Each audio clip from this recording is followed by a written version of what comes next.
Going on YouTube. This is my third review of the night, so bear with me. I'm starting to stumble my way through these things. Tonight I'm going to be talking about the Zenith V2. This is, I'm pretty sure, by Infinite. I think I paid $30 some odd. I can't remember. I bought it in store, so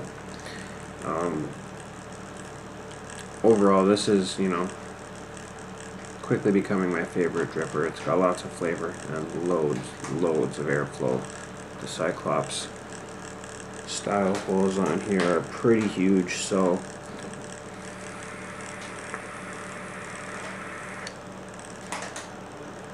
even on one air hole for a single coil, it's still got nice clouds coming off of it. So anyhow, I'm going to take the camera down and we'll take an up close look at it and yeah, talk about it some more.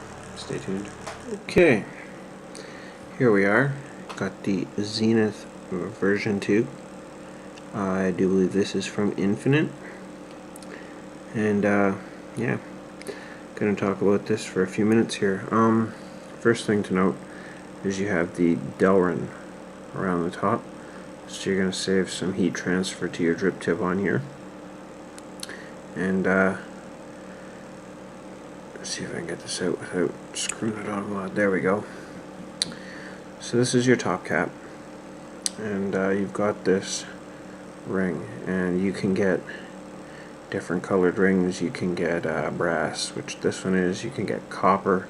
You can get black. I would imagine you can just get it in stainless steel, so it all looks, matching. But you can unscrew this top piece, and then you can adjust your airflow so you can have it set up for dual coils,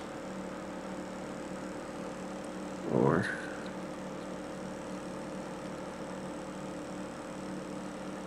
that's dual coils again.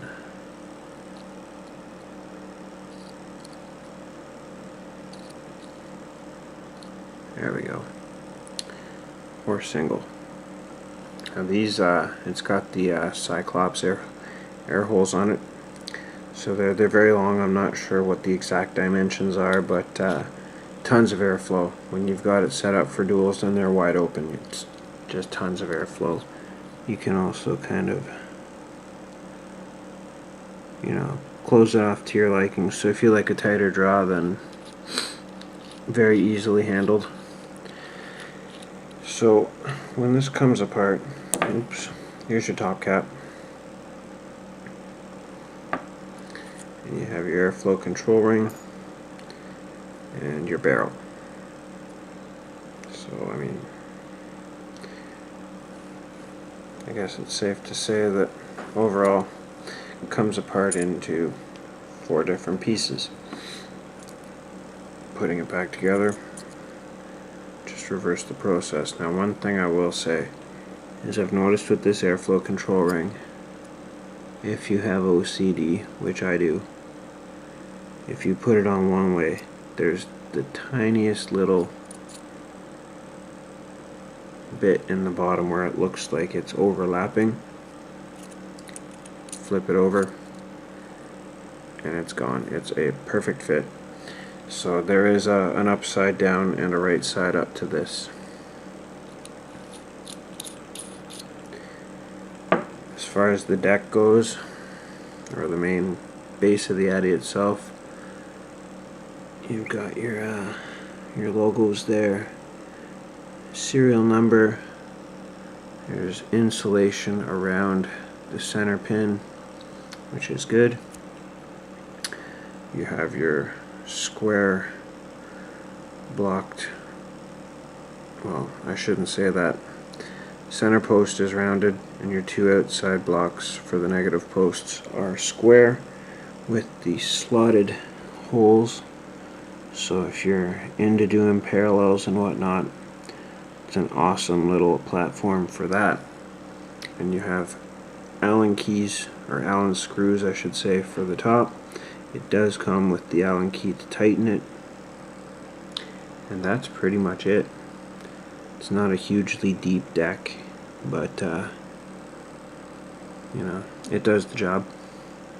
I'm not gonna build it. As you can see, I have it pre-built already. This coil is only a day old, so I'm not gonna mess with something that works really well.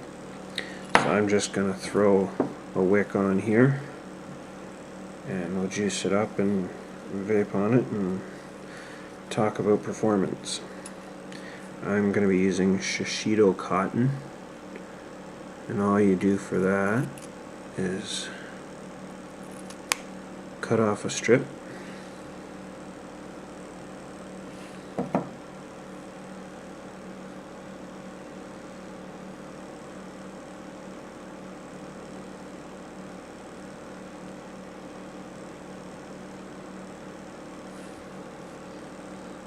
from there on it's pretty much the same process as a normal wick. I personally don't like to roll the whole thing. I'm going to screw it on a mod just so it's a little more sturdy and stable. But yes, I don't like to twist the whole cotton. I just twist enough to get it through and pull it through, and it is a little snug, but I have not had any issues with wicking. This works, you know, leaps and bounds better than your typical organic cotton balls. So then all I'm going to do is snip my ends.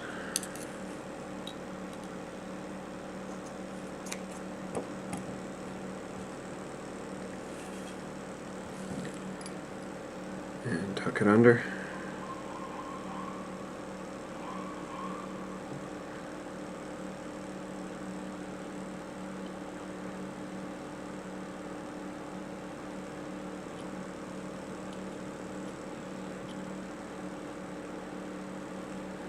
And the one thing I do like about this Shishido cotton is, I mean, again, it's kind of an OCD thing, but when you've got it all tucked in there and sitting the way you want it,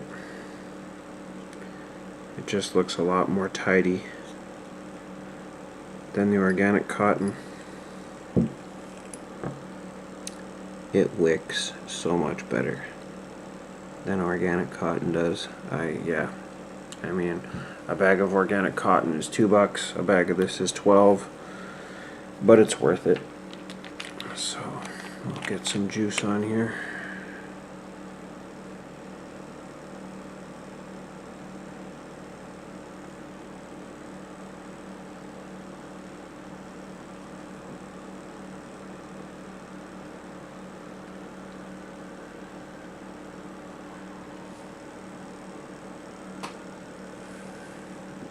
Alright, give her a fire and see how it works. Yeah.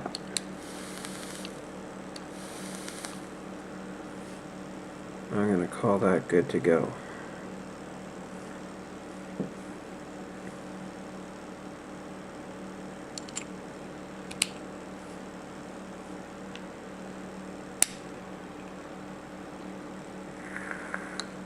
Okay. Let's take this up top and I will vape on it and we will talk about it.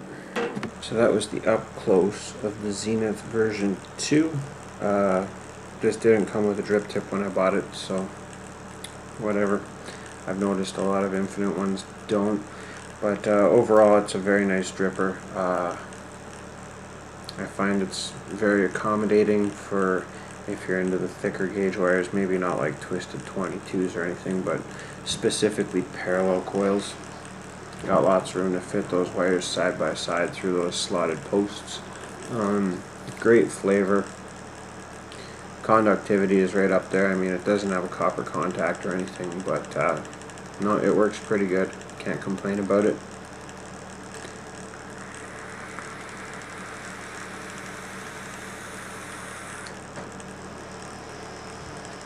That's, you know, a half-dead battery, and that's only, where are we? One airflow hole open. You go ahead and open them both up and see what happens here.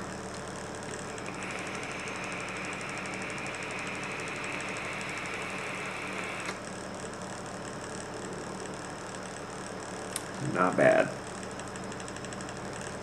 I do find it's not as much of a flavorful draw when you've got both of the air holes open on a single coil. So, but yeah, that's the Zenith version 2. Nice little atomizer.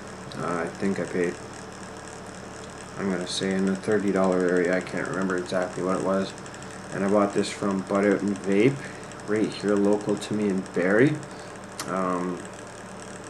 Got a new manager there since my last video about them. He's, I don't know what you want to call him. He knows more about rebuildables than I do, so yeah, if you got any questions, if you're looking to get into mech mods, you can go down there. He is definitely the guy to talk to, and he can answer pretty much any question you can throw at him. His name's Brett, nice guy, so absolutely go down there and hit him up. Until next time, play safe and vape on.